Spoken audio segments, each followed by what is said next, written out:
Pune sir यहाँलाई हार्दिक स्वागत छ। थ्याङ्क यू सो मच, धन्यवाद। श्रम संस्कृति पार्टीका अध्यक्ष तथा प्रतिनिधि सभा सदस्य माननीय हर्क साम्पाङले लेख्नु भएछ, सरकारलाई ठाडै चुनौती दिए, दम जाँच्ने समय आयो, दम छ कि दुम मात्रै छ भन्नुभएको रहेछ होइन। दम छ कि दुम मात्रै छ, देखिन्छ अब सुशासनको किमा बनाएर मोमो खानेहरू मोटाएको देश यस्तै त हो नि ब्रो भन्नु भन्छ के। यो खास कसलाई लक्षित हो, सरकारलाई भन्नुभयो, उहाँले ठाडो चुनौती भन्नुभयो होइन। दम छ कि दुम मात्रै छ होइन, देखिन्छ अब सुशासनको किमा बनाएर मोमो खानेहरू मोटाएको देश यस्तै त हो भन्नु। कसले यो सुशासनको किमा बनाएर चाहिँ कसले मोमो खाए होइन? त्यो त स्पष्ट छ, सत्ताधारीहरूले सुशासनको नाम बजाए, त्यसलाई किमा बनाए, गजल गुजुल पारे, त्यसलाई पेले र त्यसको मोमो बनाएर खाए, सुशासनको गफ लगाएर आफै मोटाए सत्ताधारी भन्ने कुरो बुझ्न कुनै आइतबार कुर्नु परेन, प्रष्टै छ। त्यो माथि दुमको कुरा र दमको कुरा जो छ र सरकारलाई ठाडै चुनौती दिने कुरा, यसमा यो चाहिँ अब उहाँले स्पष्ट रूपमा मूर्त भाषामा यसको व्याख्या नगरिदिएको हुनाले यसमा हामीलाई दुई खालको व्याख्या गर्ने सुविधा छ। एउटा सुविधा तपाईँलाई के छ भने सरकारलाई ठाडै चुनौती दिएको त शेरबहादुर देउवाले पनि हो नि हिजो होइन। उनले आएर राजा ज्ञानेन्द्रसँग म झुकिनँ, तिमीहरूसँग के झुक्छु भने एउटा त्यो गगनलाई पनि चुनौती हो र यो सत्ताधारीलाई पनि चुनौती हो।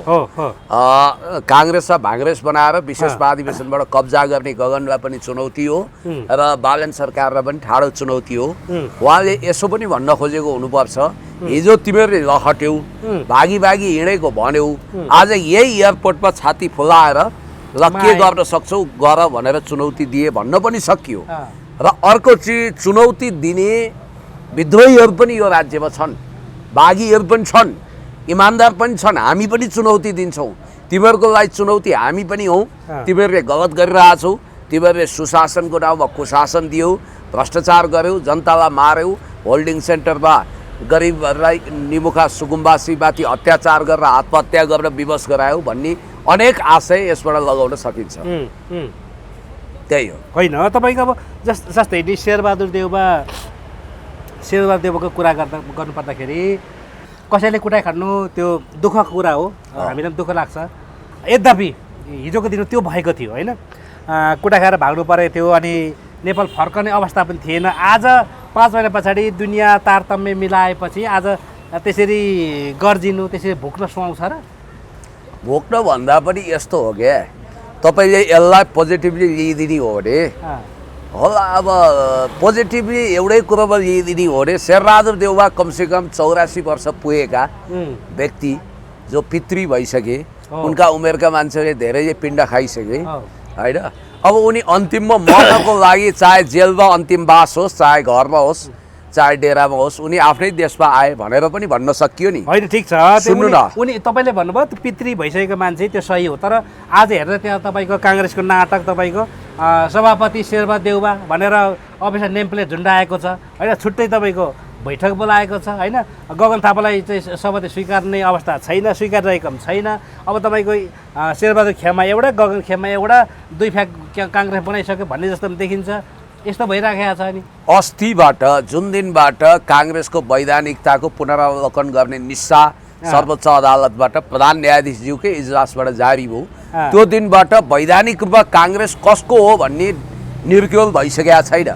त्योभन्दा अगाडि गगनलाई वैधानिकता दिए जस्तो थियो, निर्वाचन आयोगले दियो र लगभग सर्वोच्च अदालतले पनि त्यसलाई सकारेको थियो। अब अहिलेको निस्साले के भनिदियो भने पर्ख तिमीहरू को आधिकारिक हौ, हामी यो आदेश दिन्छौँ, अब हामी कागज हेर्छौँ, कानुनको आधारमा आधिकारिकता दिन्छौँ भने हो नि अहिले अदालतले। भन्नाइको मतलब अहिले काङ्ग्रेसको सभापति को हो, वैधानिक काङ्ग्रेस कुन हो, नियमित महाधिवेशनले काङ्ग्रेसलाई वैध बनाउँछ या यो गगनहरूले गरेको विशेष महाधिवेशनको निर्णय नै वैध हुन्छ, त्यो विचाराधीन छ। त्यसकारण त्यो मौकामा शेरबहादुरले पनि चौका हानेका हुन्। राजनीति भने यस्तै हो, जो जिता उही सिकन्दर। इन्द्रजी तपाईँलाई याद होला हिजोसम्म गगन दाई हाई हाई भन्ने आधी सरौ मान्छे एयरपोर्ट पुगे, किन होला त भन्दा उनीहरूले अब हावा कताबाट बग्यो भन्ने कुरा थाहा पाए। यसमा अलिकति जादु टुनामुना त रवि लामिछानेले पनि गरेको हल्ला छ यो अहिले बाक्लै चलेको हल्ला अनुसार रवि लामिछाने गगन थापालाई खरानी भएको देख्न चाहन्छन्। उनको बलबुताले भ्याएको भए काङ्ग्रेसको वैधानिकताको विवाद निर्वाचन आयोगको टेबलमा रन्थनिएको बेला नै उनले त्यतिखेरको निर्वाचन आयुक्त, प्रमुख निर्वाचन आयुक्त र आयुक्तहरूलाई प्रयोग गरेर गगन थापाको विशेष महाधिवेशनलाई धोती लगाइदिने, त्यसलाई खारेज गर्ने र नियमित महाधिवेशनमा जानको लागि काङ्ग्रेसलाई देउवाकै नेतृत्व प्रदान गर्ने गरी निर्वाचन आयोगले फैसला सुनाओस् भनेर रवि लामिछानेले थुप्रो पापड बेलेको कुरो जनआस्थाले सप्रमाण छापेको थियो। 3 दिन निधाएनन् रे रवि। अब अहिले म सुन्दैछु रवि लामिछानेकै विशेष सक्रियता र उनको विशेष खेलको कारण महान्यायाधिवक्ता भएका अहिलेका महान्यायाधिवक्ता कडेलजी पनि लगभग यो काङ्ग्रेसको वैधानिकताको विषयमा रविसँगै उभिएका छन्। अर्थात् शेरबहादुर देउवा नै वैधानिक काङ्ग्रेसको सभापति हुन् र नियमित महाधिवेशनको बाटो समाओस् भन्ने चाहन्छन् रे। यतापट्टि अहिलेको प्रधान न्यायाधीशज्यूले त निस्साथ दिएर यही कुराको सङ्केत गर्नु हो कि वास्तवमा उहाँले जुनसुकै सबै अदालतको आदेशद्वारा, सर्वोच्च अदालतको आदेशद्वारा विशेष महाधिवेशन खारेज भएर स्टेफेन हकिङ्सले परिकल्पना गरेको टाइम मेसिनमा बसेर काङ्ग्रेसलाई ठ्याक्कै विशेष महाधिवेशनभन्दा 1 दिन अगाडि धकेलिदिने त्यो तयारी गरेको र त्यो ढङ्गको आदेश आउन सक्ने, त्यसो भएको खण्डमा गगन थापाको भाग्य र भविष्य देउवा, शशाङ्क र शेखरहरूको निगाहमा, विश्वराज आङदम्बेहरूको निगाहमा टिक्ने, यदि उनीहरूले गगनलाई महामन्त्रीकै रूपमा माफ दिएर नियमित महाधिवेशनमा जान दिए भने गगन सुरक्षित हुने, होइन भने गगनको राजनीति 2 वर्षको लागि स्टप हुने नाउँमा सदाको लागि ब्रेक लाग्ने अवस्था आउन सक्छ। किनभने यो राजनीतिको खेल अहिले तपाईँले देखिरहनु भएको छ र रवि लामिछानेले गगन थापासँग 7 पुस्ताको दुश्मनी निकालिरहेका छन् र शेरबहादुर देउवा नेपाल आउँदाखेरि यो बालेन शाहजीहरू त जहिले पनि गगन थापाको पङ्क्तिमा उभिनुहुन्छ। त्यसकारण अहिले रवि लामिछानेले सुदन गुरुङको कान भरेकै हुनाले अहिले गृहमन्त्री मार्फत शेरबहादुर देउवामाथि कुनै एक्सन नगर्न सुदन गुरुङ पनि प्रतिबद्ध भएको र अहिलेको अवस्थामा उपसभापतिको लोभको कारण, त्यो ललिपपको कारण सुदन गुरुङले पनि बालेनलाई धोका दिएको कुरा आएको छ। यता स्वर्णिम वाग्ले त यो सरकारलाई पूर्णतः असफल बनाउन रवि लामिछानेद्वारा परिचालितै छन् र उनले भ्वाङ परेको बजेट ल्याएर यो सरकारलाई पूर्णतः असफल बनाइसके। अब यहाँ तपाईँले के बुझ्नुपर्छ भने शेरबहादुर देउवाका, म पनि तपाईँसँग सहमत छु, उनका कमजोरी थिए होलान्, भ्रष्टाचारमा उनी डुबुल्की मारे होलान्, नातावादमा फसे होलान्, कृपावादमा फसे होलान्, तर यही देशको नागरिक हो नि, यही उनको छिनोफानो हुनुपर्छ नि। उनी जेल परुन् या सफाई पाउन्, उनी भ्रष्टाचारी साबित हुन् वा क्लिन चिट पाउन्, यहीँको अदालतले निरूपण गरोस् न, न्यायिक निरूपण यही होस्, कोर्टको ट्रायल यही होस्। उनलाई मैले सुनेसम्म चाइनाले हङकङमा असाध्यै भिभिआइपी ट्रिट गरेर राख्न चाहन्थ्यो, तर उनले जोखिमै मोलेर आए। तर यसको मतलब यो होइन कि 2033 साल पुस 16 गते बिपी कोइराला जसरी राष्ट्रिय मेलमिलापको नीति लिएर नेपालभित्र त्यही शैलीमा देउवा आएको भन्ने कुरा चाहिँ हावादारी हो, त्यो अतिरञ्जित कुरा हो। देउवाले त्यो नैतिक बल, त्यो नैतिक इच्छा शक्ति हासिल गर्न सक्दैनन्। तर कुरा चाहिँ के हो भने यो सरकारलाई ठाडै चुनौती चाहिँ देउवाले दिए, यो देखियो। अनि तपाईँको जस्तै स्वागतको कुरा गर्दाखेरि पनि त तपाईँको कहीँ न कहीँ विश्वकपै जितेर फर्किए जस्तो होइन, अन्तरिक्ष पुगेरै आए जस्तो होइन, त्यस्तो भिडभाड देख्यो क्या त्यहाँ तपाईँको अचाक्ली नै के न गरेर आए जस्तो, के न जितेर आए जस्तो देखियो क्या। ल नेपालमा यो परम्परा बसेर रवि लामिछाने 5-5वटा फौजदारी केसमा थुनिएको, सम्पत्ति शुद्धिकरण, सङ्गठित अपराध, उनको अब पासपोर्टको मुद्दा पनि विचाराधीन छ, अनि सहकारी ठगी लगायत 5वटा मुद्दामा थुनिएको मान्छे जेलबाट निस्किँदा नक्खु कारागार तोड्दा उनलाई कुनै फिल्मी हिरोको रूपमा रामकृष्ण ढकालको गाडी लगेर हात हल्लाउँदै अभिनन्दन गर्दै निकाल्ने यही जनता होइनन्। त्यो दृश्य तपाईँले देखिसकेपछि यो दृश्य देख्न तपाईँलाई कुन आइतबार भयो त? सुरुवात त उनीहरूले गरे नि, मुद्दाका अभियुक्त जसको मुद्दा पेन्डिङ छ त्यो अवस्थामा उनी लगभग जेल तोडेर आउँदा स्वागत गर्नेहरू भएको देशमा तिनैको पार्टीले देउवाको आलोचना गर्नुको तुक छैन। बरु यसमा हर्क साम्पाङले आलोचना गरे भए म अलिकति तुक छ भन्थे। त्यसकारण अब यस्तै रहेछ यो देशमा, जो भिड उराल्न सक्छ, जो बाहुबली छ, जसले राज्य शक्तिको दुरुपयोग गर्छ त्यही चर्चित कहलाउँदो रहेछ, त्यसैको हातमा सत्ताको डाँडो पुन्यौ जाँदो रहेछ। जनता पनि त्यस्तै छन्। अब यो रवि लामिछानेको पार्टी भन्दा यो न यसले देशको लागि सिनको भाँचेको न राम्रो गतिलो काम गरे, योभन्दा त नयाँ आएको हर्क साम्पाङलाई जिताइदिएको भए, त्यो पार्टीमा बहुमत पुर्याइदिएको भए अहिले कमसेकम सिमानामा पर्खाल लाग्थ्यो, देशमा विकास हुन्थ्यो, राष्ट्रियताको जग मजबुत हुन्थ्यो, गरिबहरूले रोजगारी पाउँथे, सुकुम्बासीले व्यवस्थित ढङ्गले जीवन जिउन पाउँथे, मानवता फस्टाउँथ्यो, अन्तर्राष्ट्रिय सम्बन्ध गजब हुन्थ्यो। अब जनतै यस्तो छन् त हामी के गर्न सक्छौँ? कुरा त्यो। ओके, अब फेरि तपाईँको हर्क साम्पाले अर्को कुरामा यहाँ लेख्नु भएको रहेछ, सरकारले नैतिकता गुमाएपछि वैधता गुमाउन पुग्दछ, वैधता गुमाएपछि देशभर कसैले नमान्ने नटेर्ने अराजक स्थिति देखा पर्दछ। अहिले हुन लागेको त्यही हो, अब रविजीले सोच्ने बेला आइसक्यो भन्नुभएको छ के। अब के उहाँले त बारम्बार भन्नुहुन्छ के अरे बालेनजीको विकल्प रविजी हो भनेर भनिरहनु भएको छ सरकारमा होइन। अब हुन त धेरैले रवि आए पनि उही, बालेन आए पनि उही, 20-19 केही पनि हुँदैन भनिराखेका छन्। तर अहिले हर्क साम्पाङले चाहिँ रवि के अरे बालेनको विकल्प रवि नै हो, किनभने अब अरू त को जाने सरकारमा को हुने र होइन, उहाँहरूकै तपाईँको 2/3 को बहुमत छ। अब भनिरहनु भएको छ कि कसरी यसलाई यसरी हेरौँ, सरकारले नैतिकता पूर्णतया गुमायो, नैतिक धरातल गुमायो, अधोपतनको बाटोमा गयो। यसले आफ्नो सम्पूर्ण पोलिटिकल लेजिटिमेसी गुमाएपछि यो केवल टेक्निकल बहुमतको टेको पुडोमा उभिएको कुख्यात सरकार हो भन्न सकिन्छ। यसले जनतालाई दमन गरेको छ, यसले चौथो अङ्गमाथि धावा बोलेको छ, यसले महँगी बढाएर जनतालाई बाँच्न नै नसक्ने बनाएको छ, यसले कुख्यात बजेट ल्याएर जनताको ढाड सेकेको छ, सुकुम्बासीलाई खेदेको छ। त्यसकारण यो सरकार कहाँ छ र? सरकार दुःखमा चाहिन्छ, तर यो सरकारले जनताको दुःख सुख खोसेर आफू सुखी हुन खोजिरहेको छ र यो राक्षसी वृत्तिको सरकार हो भनेर म सिधा भनिदिन्छु। र हर्क साम्पाङले भनेको यो कुरालाई 16 आना मेरो सलामसहित समर्थन छ। अब कुरा रह्यो हर्क साम्पाङज्यूको यो स्ट्याटस, राजनीति हाम्रो जस्तो देशमा गेम थ्योरीको आधारमा चल्छ, जहाँ आदर्शको राजनीति समाप्त हुन्छ त्यहाँबाट चाहिँ खेलको राजनीति अभ्यास हुन्छ। त्यहाँ राजनीतिमा दुईटा मुभ हुन्छ। यो पञ्चायत कालदेखि नै नेपालमा भएको सूर्यबहादुरहरूले सुरु गरे हो। यो एउटा ट्याक्टिकल हुन्छ, तत्कालको लागि खेलिने खेल, अर्को स्ट्रेटेजिकल हुन्छ, त्यो रणनीतिक हिसाबले अलि दीर्घकालसम्म खेलिने खेल। मलाई लाग्छ हर्क साम्पाङले तत्कालको खेल खेल्न थाल्नुभयो, त्यो राम्रो पनि हो। अहिले खेल्नुपर्ने तत्कालकै खेल हो, स्ट्रेटेजिकल खेल उहाँको छँदैछ गेम थ्योरीमा। तत्कालको कुरा चाहिँ के हो भने at any cost at any rate राष्ट्रको लागि बहुत हानिकारक ठहरिएको स्वर्णिम वाग्ले अर्थमन्त्री, सुदन गुरुङ गृहमन्त्री र बालेन शाह प्रधानमन्त्री भएको, सुनिल लम्साल भौतिक योजना मन्त्री भएको र यो गणेश पौडेल भन्ने मान्छे पर्यटन मन्त्री भएको, यी आदि मन्त्रीहरूले भरिएको यो क्याबिनेट जनताको लागि बोझ बनेको छ र अभिशाप बनेको छ। यसलाई तुरुन्तै नेपाली जनताको बिचबाट टोपल डाउन गर्नुपर्छ। यो सरकार जति रहन्छ जनताको भाग्य र भविष्यमाथि त्यति नै ग्रहण लाग्छ, चट्याङ खस्छ। तपाईँलाई म एउटा कुरो भन्छु, तपाईँ कल्पना गर्नुहोस् यो सरकार 1 वर्ष टिक्यो र अर्को वर्षको बजेट यसले ल्याउन मात्रै पायो भने सम्झिनुहोस् देश रुवान्डा हुन्छ।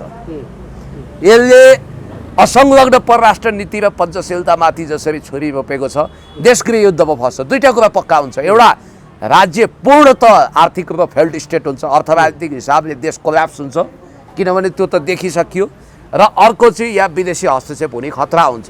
त्यसकारण अर्को अब तानाशाही तन्त्र त अहिलेदेखि लाद्न सुरु गरिसकेका छ। उहाँले किन रविको नाम लिनु भने अब हुन त यसो प्र्याक्टिकल वेबाट हेर्दा राजसभाभित्र अर्को प्रधानमन्त्रीको क्यान्डिडेट पनि त छैन होइन, किनभने रवि लामिछाने त्यो पार्टीको सभापति छन्। तर हर्क साम्पाङज्यू कति चतुर हुनुहुन्छ भने उहाँलाई राम्रोसँग थाहा छ कि जसरी पनि अहिले बालेन हटाउनको लागि रविजी प्रवोक हुनु हो नै उहाँले हटाउनुहुन्छ। त्यसपछि फिल इन द ब्ल्याङ्क्स अब हुन्छ के भने स्वर्णिम वाग्ले प्रधानमन्त्री हुन अग्रसर हुन्छ, त्यो देखिया कुरा हो। रवि लामिछानेको मुद्दालाई झन् पेचिलो बनाइदिन्छन् बालेन शाहले। बालेन शाहले 3टा काम गर्छन् यदि उनलाई हटाउन खोजियो भने। एउटा, उनले काङ्ग्रेसको समर्थन लिएर रवि गुटलाई सरकारबाट हटाएर यसलाई पूर्णतः बालेन सरकार बनाइदिन्छन्। रविका मान्छे स्वर्णिम सबै हटाएर उनले आफ्नो मान्छे भरिभराउ गर्छन् र काङ्ग्रेसको बाहिरी समर्थनले सम्भवतः उनलाई सरकार चलाउने सङ्ख्या पुग्न पनि सक्छ। हामी त we have to be very realistic, हामी रियलिस्टिक हुनुपर्छ। यदि त्यो सम्भव भएन, उनको गणपूरक सङ्ख्या पुगेन भने संसद विघटन गरेर उनले तिनै तहको चुनाव घोषणा गर्न सक्छन्। प्रदेशको स्थानीय त गर्नु नै छ 84मा, होइन? यिनीहरू अहिले आत्तिएर 85मा धकेल्ने कि भन्ने आन्तरिक तयारीमा छन् भन्ने मैले सुनेको छु। ल 84 होस् या 85, यो 2 सालमध्ये 1 साल त हुन्छ, होइन? जस्तो प्रदेश र स्थानीय गर्नै छ त्यही खर्चमा सङ्घको पनि हानिदिन्छन् चुनाव। यिनीहरूलाई धेरै आपद विपद पारे भने रवि लामिछानेलाई सिद्धाउनको लागि त्यो कदम चाल्न सक्छन्। त्यो आत्मघाती र मूर्खतापूर्ण भले कदम हुनेछ, तर पनि यिनीहरू विनाशकाले विपरीत बुद्धिमा जानेछन् र आफ्नो सर्वनाश आत्मघाती गोल गरेर आफै निम्ताउनेछन्। अर्को सम्भावना के हो भने बालन शाहले काँध फेर्छन्। काँध फेर्ने बेलामा यदि उनीमा महानता छ र सिट सङ्ख्या म हेर्दिनँ, नयाँको विकल्प लौखा नयाँ नि भन्छन् भने रवि लामिछानेको ठेगाना सेन्ट्रल जेल बनाउने अनि त्यसपछि आफूले हर्क साम्पाङलाई समर्थन गरिदिने। यहाँ धेरै मान्छेले यो भनाइले खिचिट्युरी गर्छन् के जुन देशमा संविधानले नचिनेको सुशीला कार्की प्रधानमन्त्री र खिलराज बेग्मी प्रधानमन्त्री हुन सक्छन्, त्यो देशमा संविधानले चिनेको 7 सिट होल्ड गरेको विपक्षी दलको नेता किन प्रधानमन्त्री हुन सक्दैन? भारतमा झन्डै बहुमतको नजिक भएको काङ्ग्रेस र बिजेपीलाई पन्साएर 4 सिट ल्याएको एचडी देवेगौडा प्रधानमन्त्री भयो कि भएनन्? बेलायतमा लिबरल डेमोक्रेटिक पार्टीको नेता प्रधानमन्त्री भयो कि भएनन्? संसदमा प्रचण्ड तेस्रो थिए, तेस्रो पार्टी हो नि अहिले हर्क साम्पाङ पनि।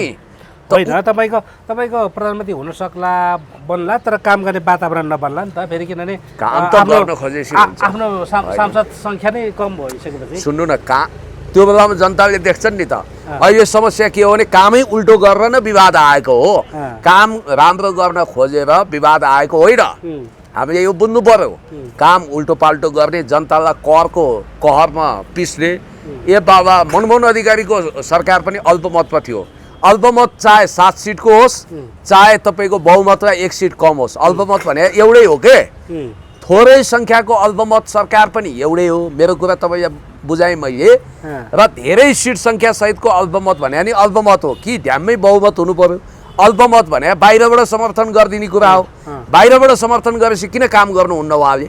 काम गर्ने मान्छेलाई ल बाधा अवरोध गरे हेरौँ त, उहाँले मजाले काम गर्नुहुन्छ। मैले देखेको अब विकल्पमा बालन शाह असफल भएको खण्डमा जिन्दगीमा उहाँले अत्यन्तै राम्रो फैसला गर्नु हो भने उहाँले हर्क साम्पाङज्यूलाई समर्थन गर्नुपर्छ।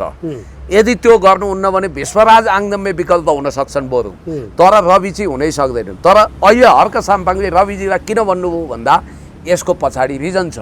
रवि लामिछाने आफू प्रधानमन्त्री बन्ने शर्तमा मात्रै यो सरकार गिराउन सक्छन्, उनले अरूको शर्तमा सक्दैनन्। अब स्वर्णिम वाग्ले मुख बिठ्याएर बसेका छन्। स्वर्णिम वाग्लेलाई दिनु सट्टा त सुदन गुरुङलाई ल्याउने पक्षमा हुन्छ विदेशी शक्ति केन्द्र। उता म सुन्दैछु गगन थापालाई तयार गर्नको लागि सरराईमा अमरेशलाई खाली गराउँदैछन्। अमरेशलाई भ्रष्टाचारको मुद्दा लगाएर त्यहाँबाट निकाला गर्न चाहन्छन्। त्यसकारण यो सत्ताको म्युजिकल चेयर इन्द्रजी बुझिन सक्नुहुन्छ। तपाईँ हामीले प्रेडिक्सन गरे भन्दा अलग हुन सक्छ। अब यसो नभएर विद्रोहको कोर्स यो भने नि, किनभने विद्रोहलाई पनि त यिनीहरूले डाकिरहेछन्। तपाईँले हेर्नुहोस् अहिले देश त भड्कालोमा झाकिसक्यो। अब यो सनातन चुनावले हुँदैन, रासपाले विकल्प दिन सक्दैन, अनि जनताले तत्काल निर्वाचन मार्फत सरकार फेर्न सकेन भने जनताले विद्रोह गर्छन्। विद्रोहले हर्क साम्पाङ तपाईँ हामी जो कोहीलाई मन्त्री प्रधानमन्त्री बनाइदिन सक्छौँ। त्यो विद्रोहको कुरा हो।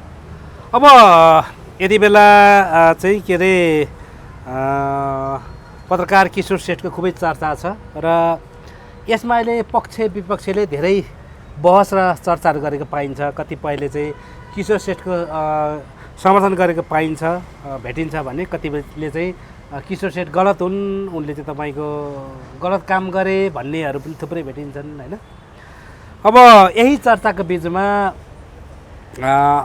अदालतले तपाईँको सर्वोच्च अदालतले चाहिँ के अरे उनको किशोर श्रेष्ठको श्रीमतीले दिएको रिट निवेदनमा, बन्दी प्रत्यक्षीकरण रिट निवेदनमा के अरे यो जफत गरिएको सामान, होइन, जुन नियन्त्रण लिएको सामान र मान्छे उपस्थित गराउनु भन्ने आदेश जारी गरेको छ। के अरे अब सोमबार छुट्न पनि सक्छ, केही रहन पनि सक्छ।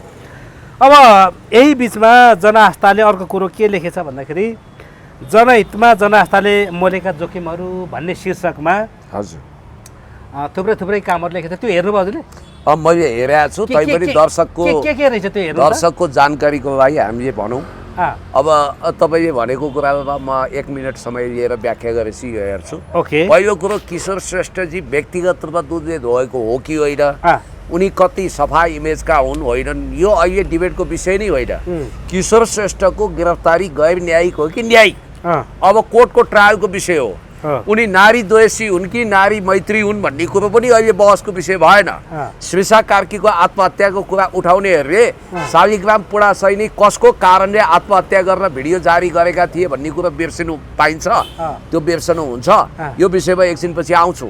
सवाल, किशोर श्रेष्ठलाई अहिले जसरी इभिल डेभिल राक्षस बनाइएको छ, एउटा अत्यन्तै ठुलो शैतान मोन्स्टर जसले चाहिँ मानवता विरोधी अपराध गर्यो, जसले दर्जनौँको घर उजाड्यो, जसले कयौँ चेलीको जीवन समाप्त गर्यो, जसले धेरैलाई डिप्रेसनमा पुर्यायो भन्दै उनलाई दैत्य बनाउने एउटा लहरै सुरु भएको छ रासोपा पङ्क्तिबाट। घन्टीको वरिपरि त्यो रालो चुडिएको घन्टी बजाउँदै हाहाकार गर्नेहरू, खरानीमा ताण्डव गर्नेहरू तिनै छन्, जसको बारेमा कुनै न कुनै समयमा जनआस्थाले प्रमाणसहित उनीहरूको सफेद पोस्टलाई नङ्ग्याइदिएको थियो, उनीहरूको प्लास्टिक सर्जरी उतारिदिएको थियो र उनीहरूको कालो कर्तृत्वको भण्डाफोर गरेको थियो। र अहिले हे भगवान् बाल बाल बचियो भन्दै खोइय सास फेरेर ढुक्क भएकाहरूले के महसुस गरेका छन् भने तिनका पनि कयौँ काण्डहरू चाहिँ किशोर श्रेष्ठको जफत गरिएको ल्यापटप, कम्प्युटर र डेस्कटपमा थियो।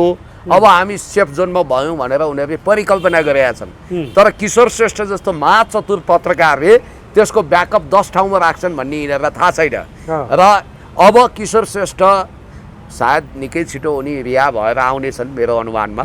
उनी रिहा भएर आइसकेपछि उनी ट्रिपल शक्ति लिएर, अहिले उनले वास्तवमा अलिकति लेखेका थिए होलान्, अब अहिलेसम्म 2-3 पुस्तालाई पुग्ने गरी लेखेका थिए, अब 10 पुस्ताको हिसाब किताब खोतल्छन्। अब कुरा गरौँ किशोर श्रेष्ठ दाईको बारेमा। सर्वप्रथम त म त के भन्छु भने यस विषयमा हर्क साम्पाङज्यूले पनि आफ्नो मत राख्दा राम्रो। किन यो भन्छु भने किशोर श्रेष्ठलाई मिडिया चाहिन्छ, के अरे हर्क साम्पाङलाई मिडियाको साथ पनि चाहिन्छ। किशोर श्रेष्ठ आफै पनि कर्पोरेट मिडियालाई च्यालेन्ज गरेर सूचनाको खेती गर्न सक्ने मान्छे। कान्तिपुरले ल्याउन सकेन जेएनजी आन्दोलनको प्रतिवेदन, उनले ल्याइदिए। उनको एक्सेस अपरम्पार छ र भोलि यस्तो अवस्था आउन सक्छ कि अब हेर्नुहोस्, यो राजनीति भने बडा प्र्याक्टिकल कुरा हो। म श्रम संस्कृतिको नेता कार्यकर्ता होइन, म कम्युनिस्ट पार्टीमा छु, तर म हर्क साम्पाङज्यू यो देशमा म प्रधानमन्त्री हुन्छु, म राष्ट्रपति हुन्छु भनेर सपना देख्ने मान्छे भएको हुनाले उहाँ हुनुपर्छ भन्ने मान्छे। त्यो आधारमा भोलि आइपर्यो भने यो मेरो कुरालाई रेकर्डमा राख्नु। अहिले सौहार्द र मैत्रीपूर्ण सम्बन्ध बनाएको खण्डमा किशोर श्रेष्ठले चाइनिज विदेश मन्त्रीसँग सिधै लबिङ गर्न सक्ने हैसियत राख्छन् है।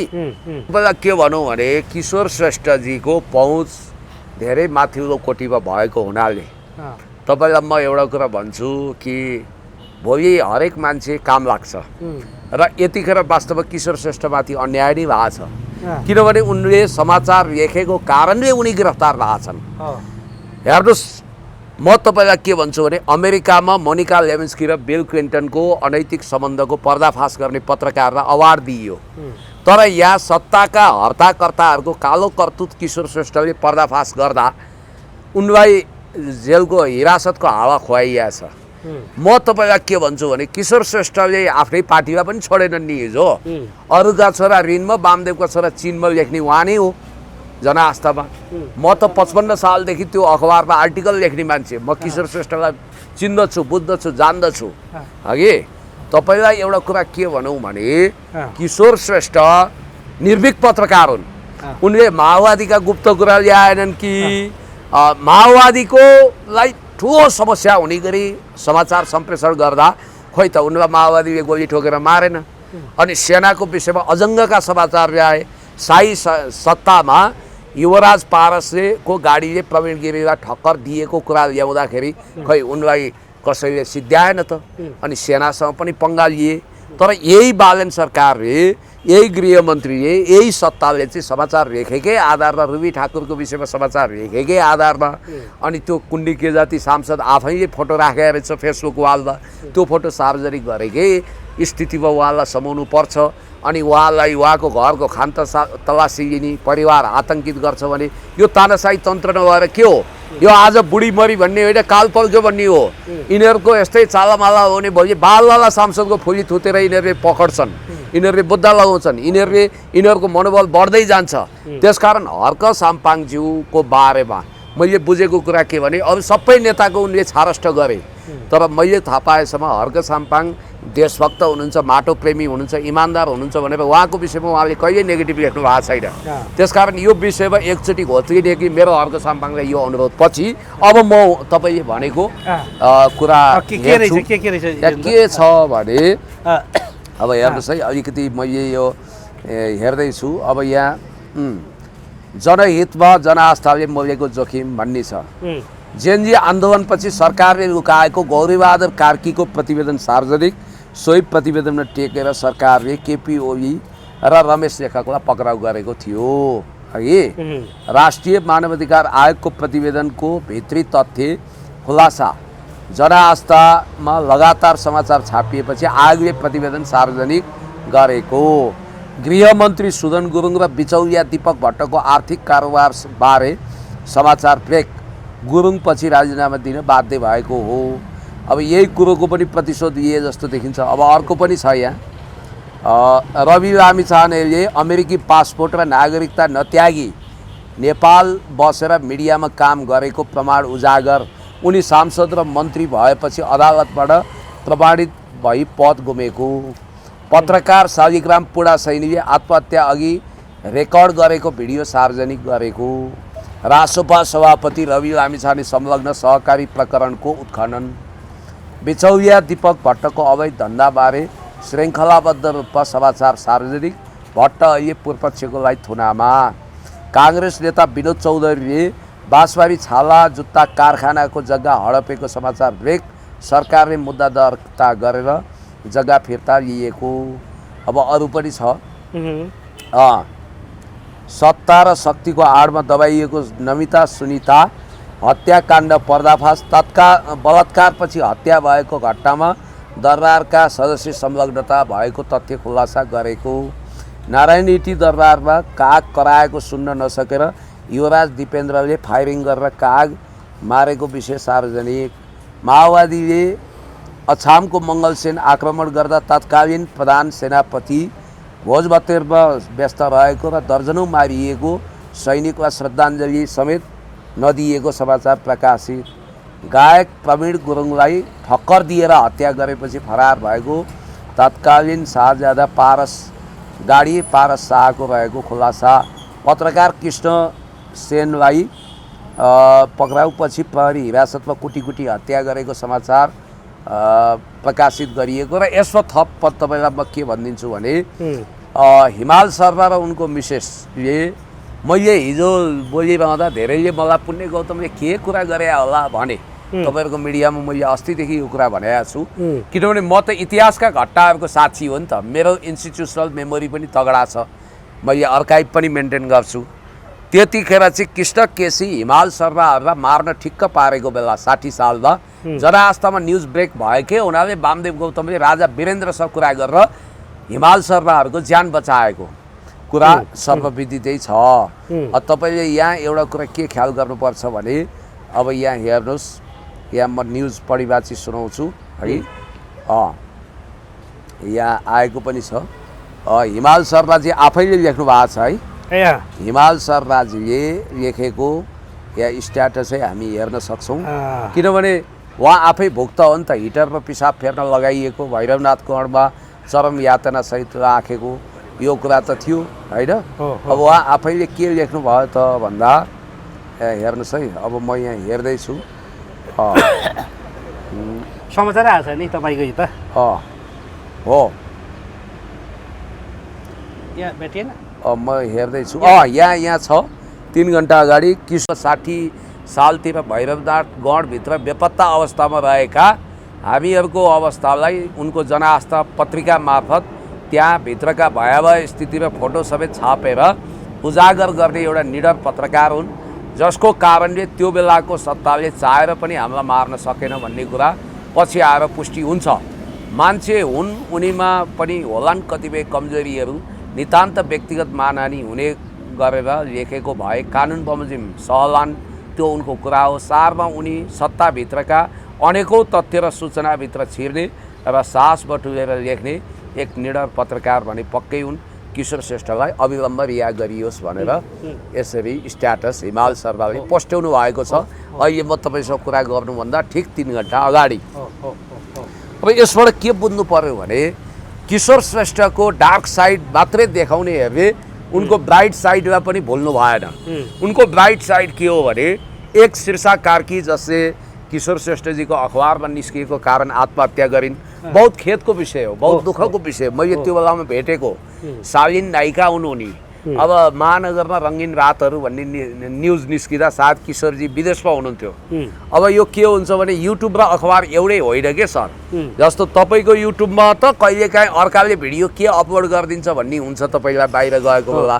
अखबार त के हुन्छ भने ढुक्कै अरूको उसमा छोडेर, निगरानीमा छोडेर मान्छे विदेश जान्छ सम्पादक हो। त्यो बेलामा कुनै के सड्कोमा कैयौँ दिनदेखि पेन्डिङमा रहेको, कैयौँ हप्तादेखि पेन्डिङमा रहेको समाचार त्यो छापिएछ। छापिएपछि किशोर श्रेष्ठले हाम्रो विश्व लिम्बू भाइको पोडकास्टमा के भन्नुभएको छ भने उहाँले आफैलाई माफ गर्न सक्नु भएको छैन। श्रीसा त एक पल उनको जीवन समाप्त हो, तर किशोर पटक पटक मरेका छन् भनेर उनले भनेका छन्। उनले आफैलाई माफ गर्न सकेका छैनन्। अब किशोर श्रेष्ठजी मात्रै होइन, नेपालका अधिकांश पत्रकारलाई ब्ल्याकमेलिङ गर्छन्, सताउँछन्, अनि व्यक्तिगत प्राइभेसी ओपन गर्छन् भनेर। तपाईँको अहिले सोसियल मिडिया मात्रै होइन, त्यो बेलामा प्रिन्ट मिडिया सबैले मुद्दा नभएको मिडिया कुन छ? कान्तिपुरले मुद्दा बोकेको छ, अन्नपूर्णले बोकेको छ, सबै अखबार र मिडियाले त मुद्दा बोकेकै छन्। त्यसकारण फेरि यो पत्रकारको काम भनेको उनले भनेका पनि छन्, पब्लिक फिगर भएपछि तपाईँ गाडीको सिसाभित्र बसेर चुम्बन गर्नुहुन्छ र त्यो पत्रकारले देख्छ भने फोटो उसले त छाप्छ त। अनि तपाईँले अनैतिक फोटोहरू सार्वजनिक आफै गर्नुहुन्छ अथवा होटल चार्नुहुन्छ, आफ्नो पदीय मर्यादाको ख्याल गर्नुहुन्न, तपाईँ अत्याचार गर्नुहुन्छ, तपाईँ पदको आवरणमा ठगी गर्नुहुन्छ, घुस खानुहुन्छ, अनि तपाईँले टिओबीको ग्याङ मेम्बर हुने। अब म सुन्दैछु यो टिओबीको ग्याङ मेम्बर हुने, अनि तिब्बतियन फ्री तिब्बतको लागि भित्रबाट गतिविधि गर्नेलाई सहायता गर्ने, अनि तपाईँ बारदारा फाउन्डेसनमा रहने, अनि यो जति पनि यो अहिलेभन्दा अघिल्लो सञ्चार मन्त्रीको यो टेलिकमको सेटिङको न्युज पनि उहाँले निकाले हो। अरबौँको घोटालाको लागि भित्रभित्रै तयारी गर्ने, अनि किशोर श्रेष्ठहरूले आँखा चिम्लिदिनु पर्ने? चिम्लिँदैनन्। पत्रकारले लेख्छन्। यहाँ मात्रै होइन कि तपाईँले प्रेस स्वतन्त्रतालाई नै निमोट्नु पर्यो, संविधानबाटै प्रेस फ्रिडमलाई समाप्त गर्नु पर्यो, होइन भने किशोर श्रेष्ठलाई तपाईँले कतिन्जेल थुनेर राख्नुहुन्छ? उनको बागी आवाजलाई कहिलेसम्म तपाईँ दबाउनुहुन्छ? त्यसकारण मलाई के लाग्छ भने व्यक्तिगत रूपमा मैले उहिलेदेखि चिनेको किशोर श्रेष्ठलाई म युधिष्ठिर दुधले धोएको एकदम सज्जन, आहा वाह क्या बात भन्दिनँ, 24 क्यारेटको भन्दिनँ, म आफैलाई त भन्दिनँ, उहाँलाई कहाँ भन्छु। व्यक्तिगत रूपमा हाम्रा कमजोरी होलान्, म उहाँलाई हर्क साम्पाङ जस्तै निश्चल भनेर दाबी पनि गर्दिनँ। तर यति कुरा हो कि उनले पत्रकारिता बाहेक जीवनमा केही गरेका छैनन्। उनले समाचार लेखेको, त्यसको फेस प्रेस काउन्सिलबाट गर्नु पर्थ्यो, त्यसको उपचार प्रेस काउन्सिलबाट गर्नु पर्थ्यो। अब अहिले राज्यले के म्यासेज दियो? हामीले किशोर श्रेष्ठ जस्तो अन्तर्राष्ट्रिय लेभल भएको ब्लू पासपोर्ट प्रयोग गर्ने, हिजो केपी ओलीदेखि हरेकसँग पङ्गा लिने, सत्तासँग पङ्गा लिने, शाही सत्तासँग पङ्गा लिनेलाई त छोडेनौ। तिमीहरू पिउसाहरू के हो र? तिमीहरूलाई त एक गाँस बनाउँछौ भनेर सब पत्रकारलाई तर्साएको हो। तर अहिले सरकारले ठिक उल्टो परिणाम भोग्यो, किनभने उहाँ विश्व पत्रकार सङ्घको उपाध्यक्ष पनि हो र उहाँले प्रेस काउन्सिलको अध्यक्षता पनि गरिसक्नु भएको छ। उहाँ रेपुटेड जर्नलिस्ट हो। सरकारले अन्तर्राष्ट्रिय स्तरबाट पनि अहिले आलोचना खेपिरहनु परेको छ। म सुन्दैछु संयुक्त राष्ट्रसङ्घमा समेत यो विषयको ध्यानाकर्षण भइसकेको छ। यो बहुत महँगो पर्नेवाला छ सरकारलाई। किनभने महँगो पर्छ भने किशोर श्रेष्ठलाई तपाईँले मार्नै सक्नुहुन्न, सिद्धाउन सक्नुहुन्न। तपाईँले उहाँलाई घाइते बनाउनुहुन्छ, उहाँ घाइते बाघ जस्तो बनेर तपाईँमाथि अझ बढी अक्षरहरूबाट एट्याक गर्नुहुन्छ।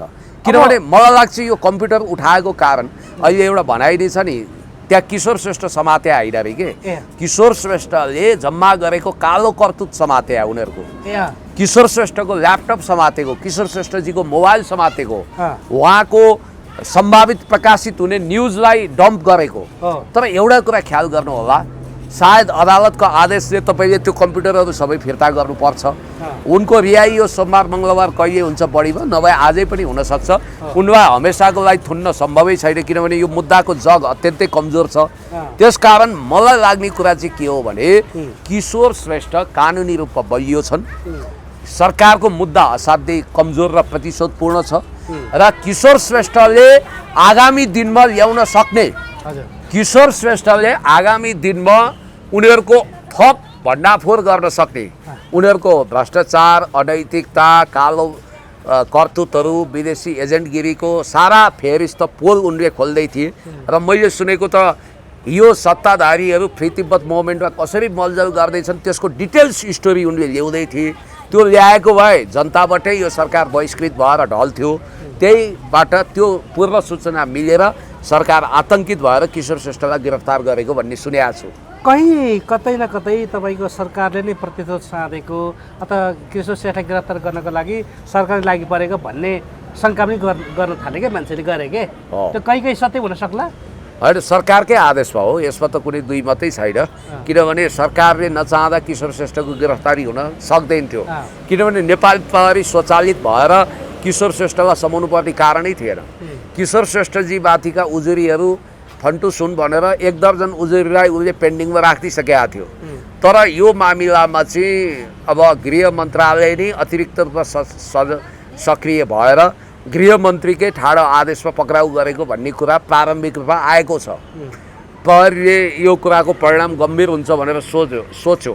अब यही बेलामा प्रहरीको मनोबल गिर्ने गरी एक टपोरी सांसदले जथाभावी बकबक गरेको पनि हामीले देख्यौँ होइन। भिडियोहरू छताछुल्ल छ, फेरि बजाएर सुनाउनु नपर्ला होइन।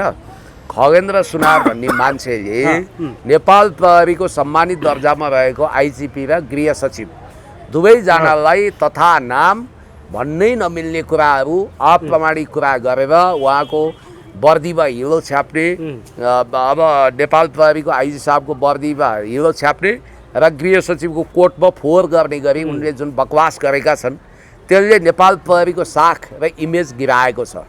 तर यसको मूल्य उनले गम्भीर रूपमा चुकाउनुपर्छ, किनभने उनको नाममा पनि 3-4वटा फौजदारी मुद्दा रहेछन्। एउटा त तपाईँको काभ्रे पलाञ्चोक जिल्ला अदालतमा मानहानिको मुद्दा भएकै हुनाले त्यो बेलामा सुशीला कार्कीको क्याबिनेटमा उनले इन्ट्री मार्न नसकेको कुरो दुनियाँलाई थाहा छ, त्यो बेला मिडियाबाजी भएकै हो। अब सुर्खेत जिल्ला अदालतमा पनि धरौटी तिरेर निस्किया रहेछन् डाक्टरहरूलाई हमला गर्ने अनि त्यहाँ तपाईँको हल्लाखल्ला गर्ने हिसाबले। त्यसकारण आफू सिसाको घरमा बसेर अर्काको घरमा ढुङ्गा हान्नु हुँदैन। उनले हेर्नु त कस्तो बेतुकको आरोप लगाएको, 3 करोड रुपियाँ आइजीको घरबाट हराए अरे, अनि प्रहरीको वर्दी र पोसाक खरिदमा चाहिँ करोडौँ घपला गर्न खोजेको आदि इत्यादि भनेर उनले ठाडै भ्रष्टाचारी यिनीहरूलाई गिरफ्तार गर्नुपर्छ, यिनीहरूलाई पदमा रहन दिनु हुँदैन, पदमा रहेर अनुसन्धान हुँदैन। तत्कालीन नेपाल प्रहरीका अहिले रिटायरमेन्टमा जानुभयो आइजिपी राजु अरियाल, अहिलेको गृह सचिव राजकुमार श्रेष्ठजी र त्यसपछि अहिलेको आइजिपी दानबहादुर कार्कीलाई वर्दी उतारेर उनीहरूको पद खोसेर उनीहरूलाई ठाडै जेल पुर्याउनु पर्छ भनेर उनले कसरी दुस्साहस गरेर भन्न सके। आइजिपी भनेको inspector, DSP, SP, SSP, DIG, AIG हुँदै आइजिपी भएको। यिनले यस्तै कुरो चन्द्रकुमार खापुङको विषयमा अन्टसन्ट बोलेका थिए के, मलाई त्यो उहाँ आइजी हुँदाको यिनले बोलेका कुरा याद छ। यस्ता मान्छेहरू, यस्ता बेवकुफहरू के भनिरहेको थिए। हेर्नुहोस्, चन्द्रकुमार खापुङ भने सानो मान्छे हो, सानो क्षमताको व्यक्ति हो। नेपाल प्रहरीमा अहिले पनि मिस्टर क्लिन इमेजको व्यक्तिको रूपमा चिनिन्छ चन्द्रकुमार खापुङलाई होइन। सिआइबीको प्रमुख हुनुभयो भनेपछि यस्ता मामुली सांसद त सडक गल्ली गल्लीमा भेटिन्छ, तर आइजी त वान एन्ड ओन्ली हुन्छ। भलै प्रोटोकलमा तल होला, तर 1 लाख प्रहरीले सलाम गर्ने व्यक्ति हो नि, हो कि न। अनि त्यसपछि गृह सचिव भनेको पनि आइजिपीलाई फोली लगाउने गृहमन्त्री पछिको पोजिसन हो। त्यसकारण राज्यका सम्मानित अङ्गलाई ह्यारेस गर्ने र राज्यको मनोबल गिराउन यिनी परिचालित भएका छन्।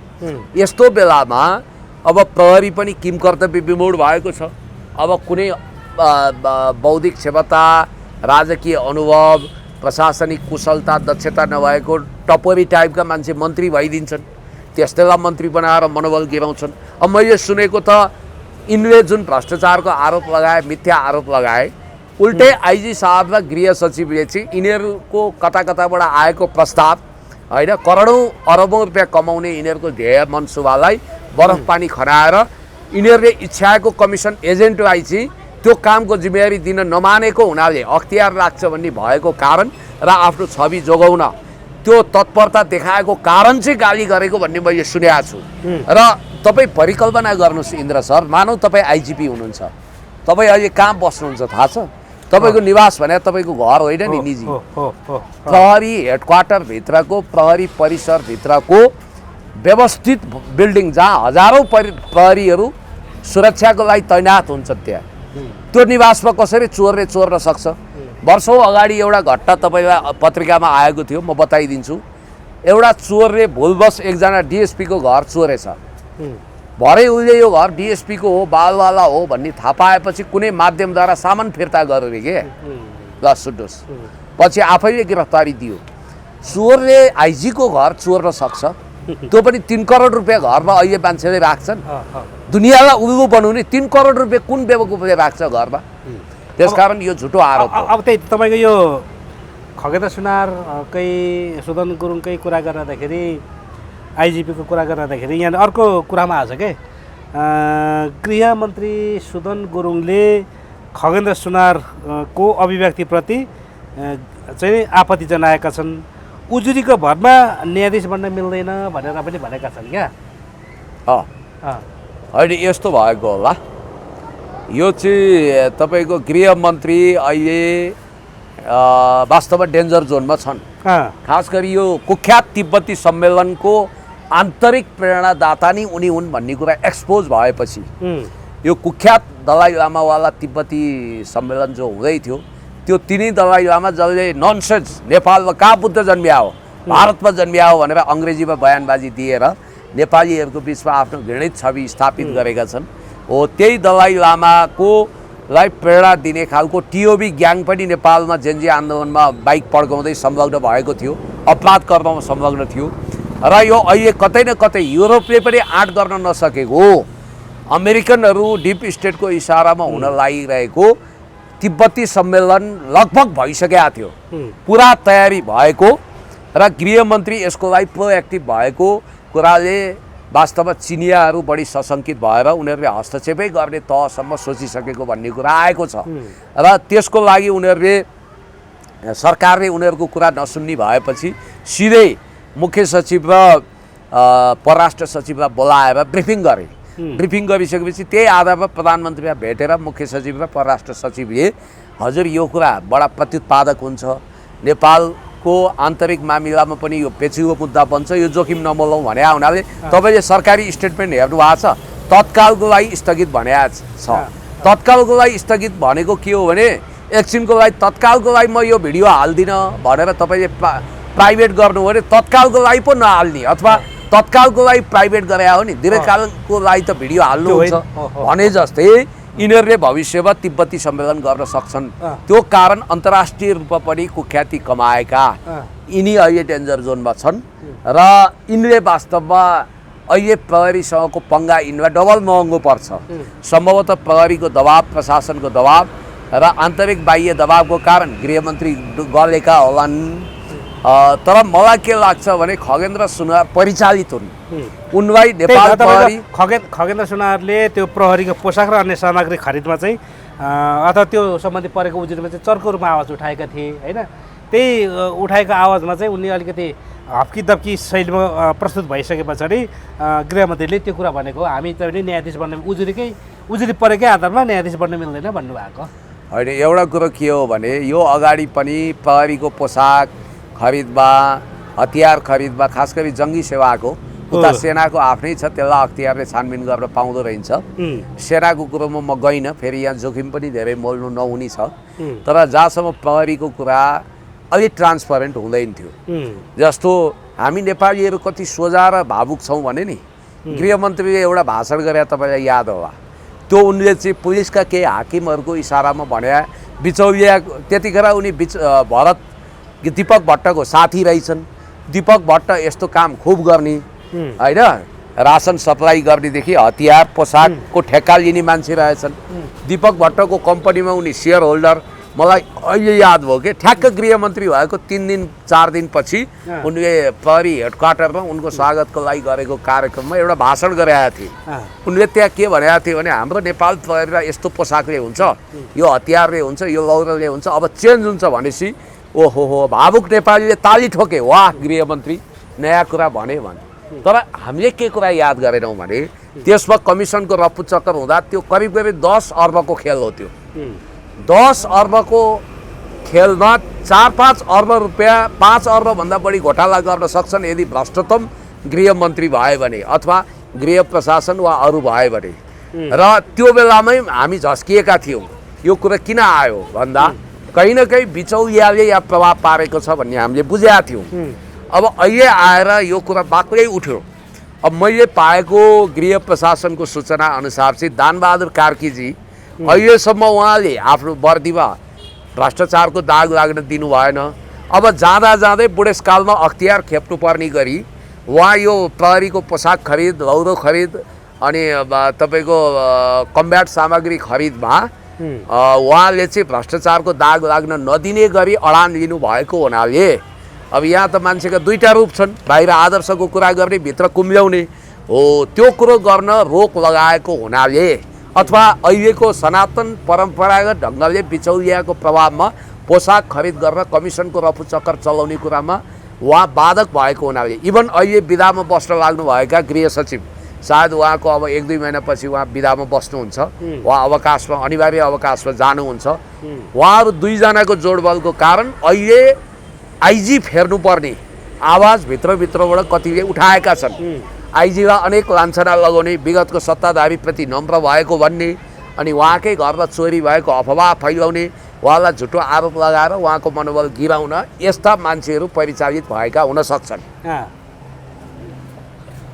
अन्तिममा सर, अन्तिममा केही छ त्यस्तो छुटेको केहीहरू? होइन, मलाई के लाग्छ भने हर्क साम्पाङज्यू एउटा जिम्मेवार प्रतिपक्षको रूपमा, इमान्दार प्रतिपक्षको रूपमा जनताको आवाज मुखरित गरेर अगाडि बढिरहनु भएको छ। अब हामी पनि बरु यसमा सहयोग गर्न सक्छौँ। उहाँले सदनमा बोल्नु अगाडि हामी वा हामीभन्दा विज्ञ मान्छेसँग बसेर राज्य प्रशासनका मसिना सूचना लिएकाले उहाँलाई सहयोग गर्न सक्छन्। अब मलाई लाग्छ 6 महिनापछि अख्तियार दुरुपयोग अनुसन्धान आयोगको प्रमुख आयुक्त श्री प्रेम कुमार राईज्यू पनि अनिवार्य अवकाशमा जानुहुनेछ। उहाँको पनि सदा सहायता छ। उहाँलाई हेर्नु सही सत्य सूचना दिन मद्दत गर्न यो देशमा इमान्दार मान्छेको कमी छैन। हामी सबलाई बेइमान देख्छौँ। यहाँ घुस नखाने सिडिओ पनि छन्, घुस नखाने सचिव पनि छन्, घुस नखाने मन्त्री पनि छन्। इमान्दार भन्दा इमान्दार मान्छेले उहाँलाई सहयोग गर्न तयार छन्। अब उहाँले अहिलेसम्म संसदमा बोलेका कुरा असाध्यै परिपक्व र उच्च कोटिका छन्। उहाँले अहिले भन्नुभयो नि यो सरकारले औचित्यता गुमाइसक्यो भनेर, त्यो उहाँले त्यही दिन भन्नुभएको हो जुन दिन नेपालले भारतको सीमा मिचेको वाहियात, जाली झेली, दुष्ट, कपटी, देशद्रोही कुरा उहाँले गर्नुभयो। त्यही दिन यो सरकारले आफ्नो लेजिटिमेसी वैधता गुमाएर जनविरोधी पाप गर्यो। जुन दिन गरिबको बस्तीमा डोजर चलायो, होल्डिङ सेन्टरको कुरा हेर्नुहोस्, मान्छे त्यस्तो कुरोमा समेत हर्क साम्पाङको खिसीटिउरी गर्छन्। बोडेको होल्डिङ सेन्टरमा आत्महत्या गर्न विवश त्यो बिचरा ती मान्छे किन भए त? अहिलेसम्म 6 जनाको आत्महत्या भइसक्यो। नजाने कयौँ मान्छे जिउँदो लास भएर बसेका छन्। हजार गरिबहरूलाई लालपूर्जाको खोस्टो वितरण गरेर हामीले ठुलो काम गर्दैछौँ भनेर झुटो आश्वासन दिइएको छ।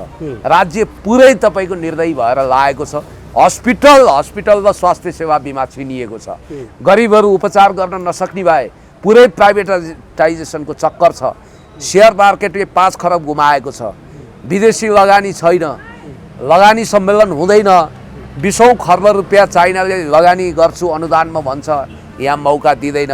त्यसकारण यी कुराहरूलाई अब सदनमा अझ गम्भीर र जिम्मेवार प्रतिपक्ष भएर उहाँले थप आवाज मुखरित गर्नुहुनेछ भन्ने मैले विश्वास लिएको छु।